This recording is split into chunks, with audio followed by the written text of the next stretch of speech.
ಆಚಿ ಮಸಾಲ. ಎಂತ ಅಡಿಗೆಯ ರುಚಿಯಾಗೋ ರಹಸ್ಯವು 20 ರೂಪಾಯಿ. ಧನಸ್ಸು ರಾಶಿಯವರಿಗೆ ನೋಡಿ, ರಾಹು ಮಕರ ರಾಶಿಗೆ ಬರ್ತಾನೆ. ಕುಟುಂಬ ಸ್ಥಾನ, ಕುಟುಂಬ ಅಂತ ಏನು ಹೇಳ್ತೀವಿ, ಕುಟುಂಬ ಸ್ಥಾನವನ್ನು ತುಂಬ ಹಾಳು ಮಾಡ್ಕೊಳ್ತೀರಾ. ಈ 1.5 ವರ್ಷ ಧನಸ್ಸು ರಾಶಿಯವ್ರಿಗೆ ವೈಯಕ್ತಿಕವಾಗಿ ತೊಂದರೆಗಳಾಗ್ತಾ ಹೋಗುತ್ತೆ. ಯಾಕಂದರೆ ಶುಕ್ರ 12ನೇ ಮನೆಗೆ ಬರ್ತಾನೆ, ಸೂರ್ಯ 8ನೇ ಮನೇಲಿದ್ದಾನೆ, ಸತತ ಅವನು 12ನೇ ಮನೆಗೆ ಬರ್ತಾನೆ. ಇಲ್ಲಿಂದ ಸ್ಟಾರ್ಟ್ ಆಗುತ್ತೆ ನಿಮ್ಮ ಒಂದು ಗೇಮ್ ಸ್ಟಾರ್ಟ್ ಆಗುತ್ತೆ ನೋಡಿ ಧನಸ್ಸು ರಾಶಿಯವ್ರಿಗೆ. ಅದರಲ್ಲೂ ಹೆಣ್ಣು ಮಕ್ಕಳಂತೂ ಭಾಳ ಕೇರ್ಫುಲ್ಲಾಗಿರಬೇಕು. ಯಾಕಂದರೆ ಶುಕ್ರ ಯಾವಾಗ 12ನೇ ಮನೆಗೆ ಧನಸ್ಸು ರಾಶಿಗೆ ಬರ್ತಾನೆ ಆಗ ಬಹಳಷ್ಟು ಹೆಣ್ಣು ಮಕ್ಕಳಿಗೆ ತೊಂದರೆ. ಯಾರೆಲ್ಲ ಧನಸ್ಸು ರಾಶಿಯ ಹೆಣ್ಣು ಮಕ್ಕಳು ಇರ್ತೀರ ಅವರಂತೂ ತುಂಬ ಕೇರ್ಫುಲ್ ಇರಬೇಕು.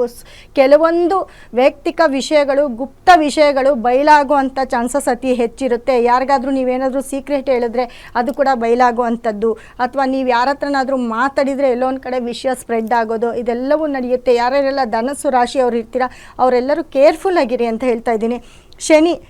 ಶನಿ ಬಂದು ಮೀನ ರಾಶಿಯಿಂದ ಮೇಷರಾಶಿಗೆ ಪ್ರವೇಶ ಆಗ್ತಾನೆ. ಮೇಷರಾಶಿಗೆ ಪ್ರವೇಶ ಆದರೆ ನಿಮ್ಮ ಕುಟುಂಬ ಸ್ಥಾನಕ್ಕೆ 10ನೇ ದೃಷ್ಟಿ ಬೀಳಿಸ್ತಾನೆ.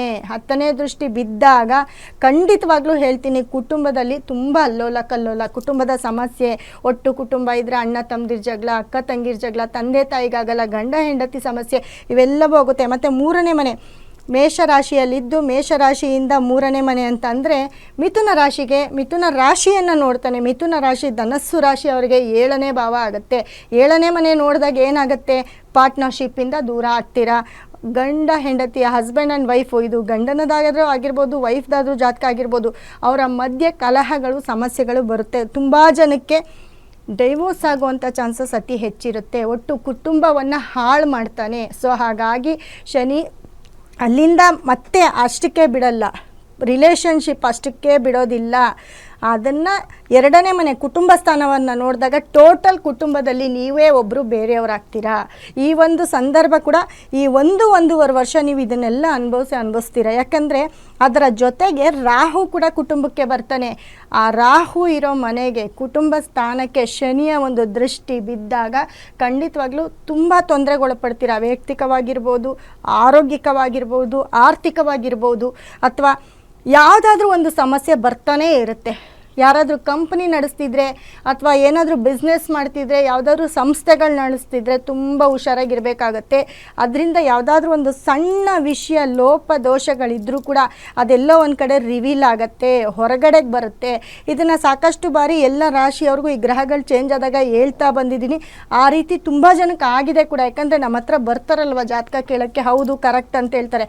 ಇವಾಗಲೂ ನಾನು ಧನಸ್ಸು ರಾಶಿಯವ್ರಿಗೆ ಮುಂಚೆನೇ ಹೇಳ್ತಾ ಇದ್ದೀನಿ. ಯಾಕಂದರೆ ಎಲ್ಲೋ ಒಂದು ಕಡೆ ಇನ್ನೂ 1.5 ವರ್ಷಕ್ಕೆ ಮುಂಚೆನೇ, ಯಾಕಂದರೆ ಇವಾಗಿಂದ ಸ್ಟಾರ್ಟ್ ಆಗುತ್ತೆ. ಈಗ ಆಲ್ರೆಡಿ ಗುರು ಉಚ್ಚನಾಗಿದ್ದಾನೆ, ಅವನು ಇನ್ನೂ 1.5 ವರ್ಷ ಅಲ್ಲಿಂದ ಕದಲಲ್ಲ. ಆ 1.5 ವರ್ಷವೂ ಈ ಗುರು ಉಚ್ಚನ ಜೊತೆಗೆ, ಗುರು ಉಚ್ಚ ಸ್ಥಾನದಲ್ಲಿರೋದ್ರ ಜೊತೆಗೆ ನಿಮಗೆ ಸೂರ್ಯ ಕೂಡ ಇದ್ದಾನೆ. 9ನೇ ಮನೆ ಸೂರ್ಯ ಕೂಡ ಅಲ್ಲೇ ಇದ್ದಾನೆ. ಮತ್ತು ಕುಜ ಬಂದು ನೋಡಿ ನಿಮ್ಮ ಮನೆಗೆ 12ನೇ ಅವನು. ಧನಸ್ಸು ರಾಶಿಗೆ ವೃಶ್ಚಿಕ ರಾಶಿಯ ಅಧಿಪತಿಯಾಗಿ 5ನೇ ಮನೆಯವನಾಗಿ ಈಗ 6ನೇ ಮನೆಯಲ್ಲಿದ್ದಾನೆ. ಅಲ್ಲೂ ಕೂಡ ತಿಂಗಳಿಗೆ ಒಂದೊಂದು ಸತಿ ಬದಲಾಗ್ತಾ ಹೋಗುತ್ತೆ. ಇದರೆಲ್ಲರ ಜೊತೆಗೆ ಕುಜ ಕೂಡ ಚೇಂಜ್ ಆಗ್ತಾನೆ, ಅವನು ಕೂಡ ತುಂಬ ಎಫೆಕ್ಟನ್ನು ಕೊಡ್ತಾನೆ. ಆಲ್ರೆಡಿ 6ನೇ ಮನೇಲಿದ್ದಾನೆ. ಪ್ರಾಪರ್ಟಿ ವಿಷಯ ಅಂತ ಬಂದರೆ, ಯಾರಾದರೂ ಧನಸ್ಸು ರಾಶಿಯವರು ರಿಯಲ್ ಎಸ್ಟೇಟ್ ಮಾಡ್ತಿದ್ರೆ, ಜಾಗ ತೊಗೋಬೇಕು ಅನ್ಕೋತಿದ್ರೆ, ಅಥವಾ ಜಾಗ ಮಾರಬೇಕು ಅನ್ಕೋತಿದ್ರೆ ತುಂಬ ಕೇರ್ಫುಲ್ ಆಗಿರಬೇಕು. ಎಲ್ಲಾದರೂ ದುಡ್ಡು ಹಾಕಿ ಸಿಕ್ಕಾಕೊಳ್ಳೋಂಥ ಚಾನ್ಸಸ್ ಹೆಚ್ಚಾಗಿರುತ್ತೆ.